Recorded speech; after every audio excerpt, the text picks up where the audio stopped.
ಮೈಸೂರು ಅರಮನೆ ಮಂಡಳಿ ವತಿಯಿಂದ ಅರಮನೆ ಆವರಣದಲ್ಲಿ ಹಮ್ಮಿಕೊಳ್ಳಲಾಗಿದ್ದ ಅರಮನೆ ಫಲಪುಷ್ಪ ಪ್ರದರ್ಶನ 2025ರ ಕಾರ್ಯಕ್ರಮ, ಛಾಯಾಚಿತ್ರ ಪ್ರದರ್ಶನ, ಬೊಂಬೆ ಮನೆ ಹಾಗೂ ಕುಸ್ತಿ ಪಂದ್ಯಾವಳಿಗಳಿಗೆ ನರಸಿಂಹರಾಜ್ ವಿಧಾನಸಭಾ ಕ್ಷೇತ್ರದ ಶಾಸಕರಾದ ತನ್ವೀರ್ ಸೇಠ್ ಅವರು ಚಾಲನೆ ನೀಡಿದರು. ಕಾರ್ಯಕ್ರಮಕ್ಕೆ ಚಾಲನೆ ನೀಡಿದ ನಂತರ ಅವರು ಮಾತನಾಡಿ, ಮೈಸೂರು ಎಂದರೆ ದಸರಾ, ರೇಷ್ಮೆ, ವಿಳ್ಯದೆಲೆ, ರಸಬಾಳೆ, ಮೈಸೂರು ಮಹಾರಾಜರ ಕೊಡುಗೆಯಾಗಿ ನೀಡಿರುವ ಮೈಸೂರು ಸ್ಯಾಂಡಲ್ ಸಾಬೂನು ಇನ್ನೂ ಅನೇಕ ವಿಚಾರಗಳಿಗೆ ತನ್ನದೇ ಆದಂತಹ ಹೆಸರು ಪಡೆದುಕೊಂಡಿದೆ.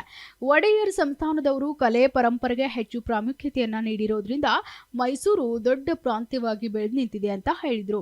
ಅರಮನೆಯ ವತಿಯಿಂದ ಫಲಪುಷ್ಪ ಪ್ರದರ್ಶನವನ್ನ ಬಹಳ ಅರ್ಥಪೂರ್ಣವಾಗಿ ಆಯೋಜನೆ ಮಾಡಲಾಗಿತ್ತು.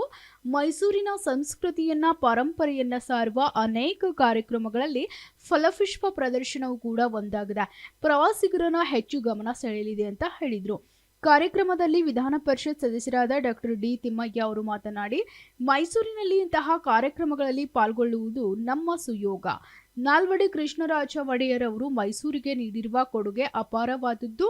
ಕರ್ನಾಟಕದ ಅಭಿವೃದ್ಧಿಗೆ ಒಂದು ನೆಲೆಯನ್ನ ನೀಡಿದವರು ಅವರು. ಉಳಿಸಿಕೊಂಡು ಬಂದಂತಹ ಸಂಸ್ಕೃತಿಯನ್ನ ಬೆಳೆಸಿ ಉಳಿಸಿಕೊಂಡು ಹೋಗುವುದು ನಮ್ಮೆಲ್ಲರ ಕರ್ತವ್ಯವಾಗಿದೆ ಅಂತ ಹೇಳಿದ್ರು. Bureau report, SSV news, Mysuru.